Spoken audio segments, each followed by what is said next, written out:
Views here on the Spanglish World Network on Zingo TV channel 250. Please remember to download the Zingo TV app at the respective app stores for iOS and Android devices. While you download, make sure you rate and leave a comment. Both apps are absolutely free. Zingo TV is available on Google Chromecast, Amazon Fire, Fire TV sticks, Roku sticks, and all small smart TVs. 2016 Ford. Now joining me as usual, the brighter half, Aaron William Freeland. Aaron, how you doing, buddy? Doing all right, Frank. How are you today? Not bad, not bad. How are things going on the personal front? Everything seems to be going all right for now. Nothing's blown up, nothing's on fire, nobody's screaming, so that's all to the good. So all the tires are safe. So far, No tire fires going on there. no. I tell you, over here we have a mountain of snow. It's still snowing. We ended up with about over a foot of snow. Oh goodness.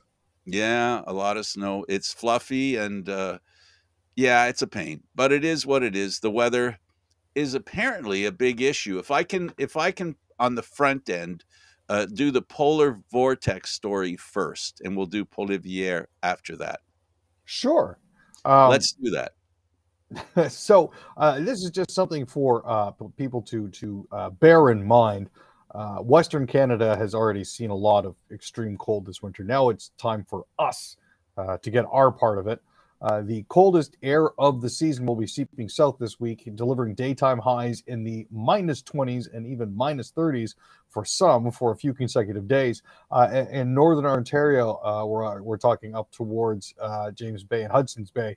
Daytime highs will struggle to break -20, even dipping as low as -30 mid to late week, with wind chills forecast to bottom out somewhere in the -50s during overnight lows. Meanwhile, central Ontario will see daytime highs and lows in about the mid -20s and mid -30s, with wind chills reaching only the -40s, so slightly warmer. As much as 80% of the province is going to be in a high to severe frostbite risk zone. That means if you're out in -50 wind chill, and you probably shouldn't be, no matter how macho you are and how much the missus may say the driveway needs clearing, that's frostbite in 2 to 3 minutes. One of the remedies that I recommend for when that cold is a light layer of Vaseline over exposed skin. And, if absolutely possible, don't go outside. So I've got 1.5 feet of snow on my driveway. And you're suggesting I don't go out and shovel my driveway. Well, without taking That's a good news, bad news thing, right? Good news for me. Bad news for your driveway. Bad news for the driveway. Well, I don't know. It has a little comforting blanket of snow on it to keep it warm. Well, so that's all that you really need, right? So maybe it's not so bad for the driveway. I tell you, we were due for this kind of weather. A knock on fake wood. We've gotten off fairly lucky until the last couple of weeks. It seems all the winter that we kind of missed. Well, I don't think anybody misses it. Well, maybe some people do, skiers. We've sort of gotten all in the last couple of weeks, Aaron. Yeah, it seems like Mother Nature's making up for lost time. It's like, remember that 17 inches of snow you were supposed to have all spread out across the month of December? Here it is in 2 or 3 days. Ta-da! In January, and yeah, bumping into February. But February is the month that basically says, just want you to know, it's winter. This is true. Also, February is supposed to be the worst month of the year, and I happen to be born in it. And it's a way of telling you, chin up, the rest of the year is going to get better. I was born in it too, and I'm telling you, it's been and that those kinds of temperatures make me a little bit nervous because, especially if you're unaware. You know what I mean? And it'll only take you a few minutes to accidentally find out how cold it is, if you know what I mean. So, yeah, so it's nice that you put out that warning. That's why I wanted to put the story up first. And I was just wondering, just everybody out there, I guess, take a breath, a short one. Not too deep, I was going to say. Not too deep a breath and move forward in life. My goodness. Speaking of ice and cold and unpleasant weather, Polivier's been talking lately. Yeah, apparently hell must have frozen over at some point because the conservatives have voted to send the liberal child care bill to committee for study. Now, this is the $10 a day health care that they've been trying to get everyone to get on board with. The conservatives in Poilievre has finally said, okay, well, maybe it's a good idea, but we can't exactly come out and say that we heartily endorse it. So we're going to send it to a committee and maybe we can kill it there. So, Or talk about it yeah, and then kill it, or maybe and then talk kill it. about it and maybe have it come up for a vote. Well, we'll see. Let's stick to Ontario and two healthcare issues. First of all, about the deal. As you know, Trudeau and the rest have been meeting with Trudeau and the health minister and a few others have been meeting with provincial premiers. Now, the premiers have said that they're optimistic that we can strike an improved national health funding deal with the federal government, meaning the federal government is going to give us more money and we don't have a responsibility to tell them where we're actually spending it. We just get to get more money. This David Eby said in Ottawa Wednesday that he believed the federal government would present the provinces and territories with the details of a health transfer agreement that could lead to a national deal. But he was also open for side deals for BC. Doug Ford said he was hopeful the provinces could reach a healthcare deal with the federal government after next Tuesday's meeting with Justin Trudeau, Prime Minister Justin Trudeau. And others have said that Ottawa needs to up its share of healthcare costs to 35%, which is up from the current 22%. So we'll have to see what happens. Then we've got the issue with Ontario nurses. Right. Now, there are nurses in the Sudbury area who are calling on the province to ensure the 2023 budget prioritizes investments to address staff shortages. I know that this is the conservative playbook. You starve public health care until the only option left is private health care, and you funnel everything off to there. We've seen them try to start to do this with MRI machines and scans and cancer tests. And now they're trying to push COVID tests towards private facilities as well as inoculations and vaccinations. This is obviously not the way that we want it to go. But every time somebody goes and pays $80, let's say, at a private clinic just to get a prescription because they can't get into their regular doctor, this is an endorsement of the private policy side, and that's not the way that we want to go. Now, they're saying if we get more funding, we can make sure that we restore public health to where it should be. The only trap there is people looking for fixes now going to private providers instead of going to the public option.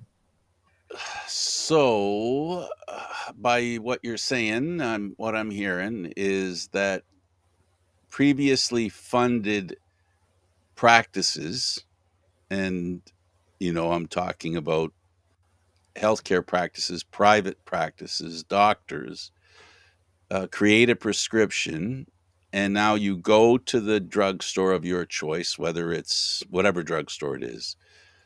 You go there and you pay your fee and you get your drugs that you need. That's not affected in what you're talking about. Well, it is in the sense that you may not necessarily be able to get the prescription that you need through the drugstore, which would then funnel you, if you can't get in to see a regular GP, to a private clinic that can provide you with the prescription you need. Right. So what I'm saying is if you have a doctor, you get your medication, you don't get affected. But if you can't find a doctor, and doctors are getting harder to find, we're going to have two healthcare systems. Exactly. And sooner rather than later, which is what they're pushing for. Right. So quite frankly, the way you're describing it, if you can't find a doctor, which is the case for people who don't have doctors, let's say when a doctor retires. Now, if that doctor doesn't have a doctor that picks up all his clients, if you will, right? Mm-hmm. Those clients have to look for a doctor. Exactly. If those clients can't find a doctor, they got to go into the pool system, which is what you're referring to, because I'm calling it a pool system. That's not officially what it's called, but essentially that's what it sounds like to me. So you're going to go into a general pool where you go to a place where you're not necessarily a client of that doctor. And it's like going into you know, a walk-in clinic, right? So it's much like a walk-in clinic. Wow. So there's going to be some people paying some extra money that I don't know how many people can afford to pay a bill. Let's say if they only need medication once a month, one medication a month. When I do my math, I say 12 times $80 is $960, if my math is correct. Mm-hmm.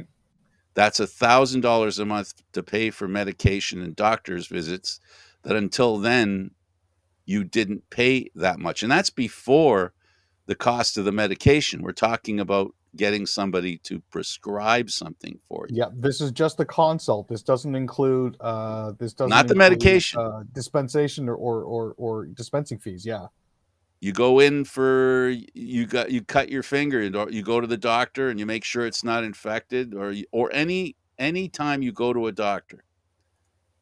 Now what this does, and Aaron, I'm gonna be the devil's advocate here, and say it this way, but I'm not pleased with what I'm saying, to be honest with you, but I'm going to say it anyway.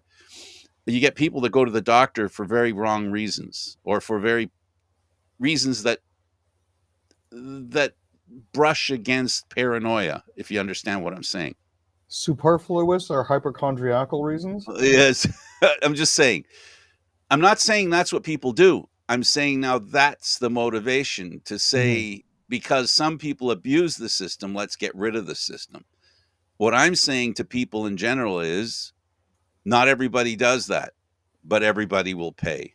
And everybody could be me, you, or anyone else. That's the point I wanted to make. So I hope I didn't mistake any of the facts, folks. But generally speaking, that's what we're talking about. We're talking about paying to go see a doctor and paying for medication that's getting so expensive people can't even afford the medication. So now what we're talking about is those who couldn't afford the medication aren't going to be able to afford to go to the doctor. So I don't know. It doesn't sound like the Canadian healthcare system is getting better to me. No, and unfortunately, a lot of healthcare in Canada is not run by the federal government. It's run by provincial governments. Yeah, I use the term Canadian because, Yeah, when we talk about it, we talk about the big picture, which is because it's funded by the federal government and distributed, the services are distributed by the provincial government. We know that the intent has always been that the federal government provides enough funds to reasonably expect each province to offer a decent healthcare system that we Canadians, on the whole, believe we have had going back generations now. And the question is, are we getting to the point now where we're moving away from the kind of healthcare system that we were proud of? And does now that pride change into fear? And for people who have been here for a very long time, generations of Canadians are going to have to make a change. For new Canadians, that isn't as much of an issue because they're coming here and they're living a life that is new to them. But this is when I talk to you about stuff where you end up with situations where existing Canadians feel like this is one of those examples that fires up existing Canadians who've had a full life here. It strikes them harder than it does new Canadians. So I think it's not a good idea. I don't know how we correct it, but it's dangerous stuff. When our healthcare system starts to backpedal, it's dangerous. Okay, I got to say my 2 cents because the healthcare system to me is very important. As a senior, I rely on it. I need it, but I also look at younger folks and wonder for their well-being. I mean, I'm not so much worried about myself because, the clock is ticking on me. I'm not thinking about decades. I'm only thinking about years. So, for the people who have decades in front of them, you gotta make some decisions politically. You don't have to be an activist and complain, but when you vote, vote for the people that are trying to hit your priorities, and essentially that's why they say elections have consequences. indeed. All right, that was my dissertation. Let's go to Alberta, and let's talk about campuses. So the Alberta government says changes are coming to further protect free speech on campuses. There was a former university professor, Francis Widow's son, who used to be a teacher, a tenured professor at Calgary's Mount Royal, who was invited and then disinvited to speak on campus this week about her concerns that a mob mentality and woke policies increasingly threatened academic freedom. Woodson is an individual who had recently come under fire for her comments on residential schools, claiming that they were beneficial for First Nations children.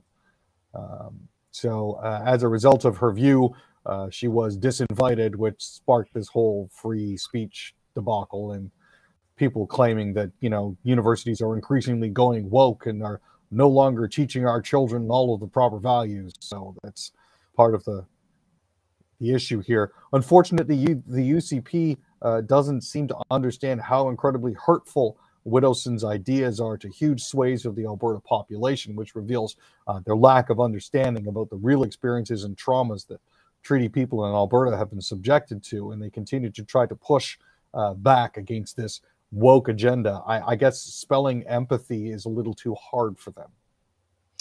Well, again, I just think, Aaron, we're getting to the point now where we're ignoring why kids should go to school. You know, it shouldn't be 90% political education. It should be education. The 3 R's, not the 3 P's, the 3 R's: reading, writing, and arithmetic, or arithmetic, because I'm a bad speller, and it helps with the 3 R's.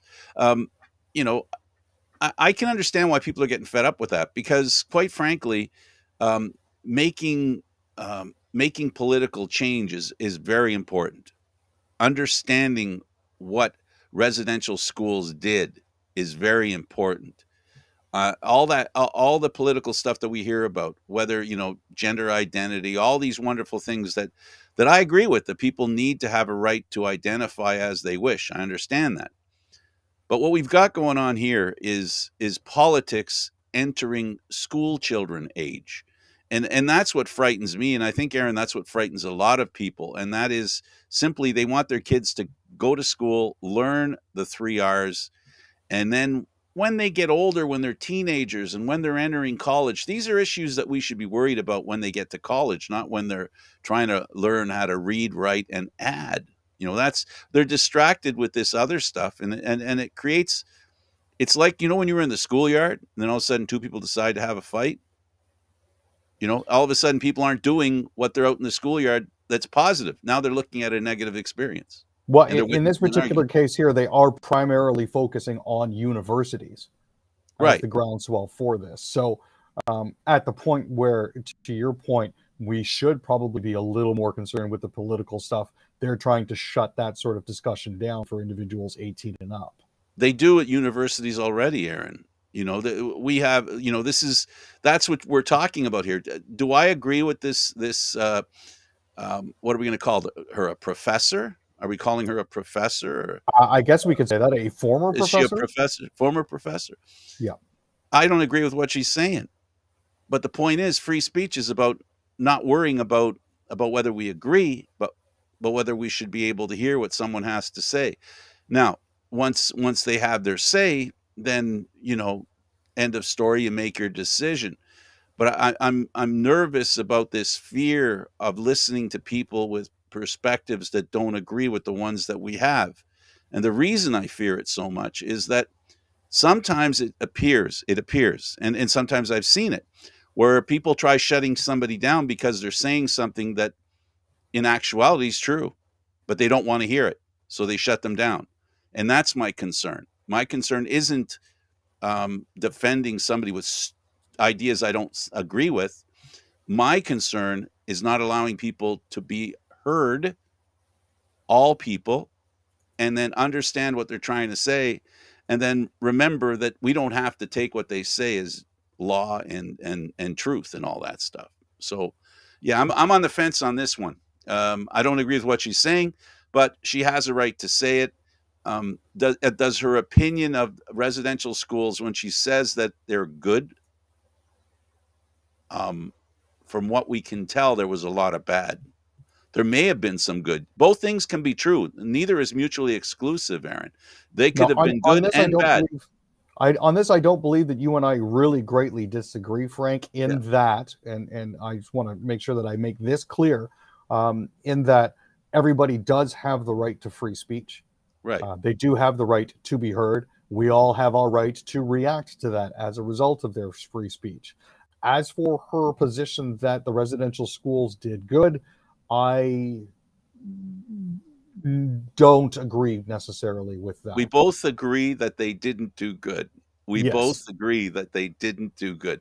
But, you know, you can't, it's not as black and white. And I think part of the, the critical thinking requires us sometimes to understand nuances. So when someone says, I'm saying it now from my perspective, what I hear and what I think I glean from what she's saying is there's you can't say that our society is totally rotten because there's crime in it. Do you understand what I'm saying? We Mhm. can't. There's nothing wrong with us saying we have a great country, but we have problems, right? Because I think the problem with critical thinking is we're getting to a point, Aaron, where your generation, the generation after you, is more concerned with the bottom line and not how to get there, and making a decision and making a value judgment that's black and white. We're losing critical thinking. We're losing it because people automatically don't want to listen. Like, for example, I give it from the other side. Um, you know, race theory, critical race theory. That's a bad thing. No, it's something that reminds us of some bad stuff, but we're trying to deal with it and understand it so that we move forward in a better way. But if we're not willing to listen, it's just like when you and I have a disagreement. I can constructively criticize what you have to say. You can constructively criticize what I have to say. What makes it constructive is that you're being sincere, and this is the key, honest. Because what and then it's up to me to listen to what you're saying honestly and accept that constructive criticism to maybe make myself better. What happens today, which because of all this pushback on dealing with the truth, more more angry responses come out of the whole deal. So you get a lot of anger that comes because nobody's listening to anybody. Is all I'm trying to say. I know I'm not making sense, but all I'm saying is when it ends up being an argument, nobody's actually listening. So as far as I'm concerned, residential schools had a good side, and we found out since that it has a bad side. What was the good side? You figure it out. Is there something that we can make better within that good side and eliminate the bad side? In other words, not everything or everyone is all bad, Aaron. That's that all I said right now is all about that. Mhm. And I'm tired of people making it you're either good or you're bad. No, you can be both. I'm sorry, you can be both. I think this is a first, Frank. We've managed to go the entire show without mentioning sports. Oh my God. Well, And that we're was right up terrible. against the time. Okay, buddy. It was fun. Hey, thanks a lot, Frank. Hey, my pleasure.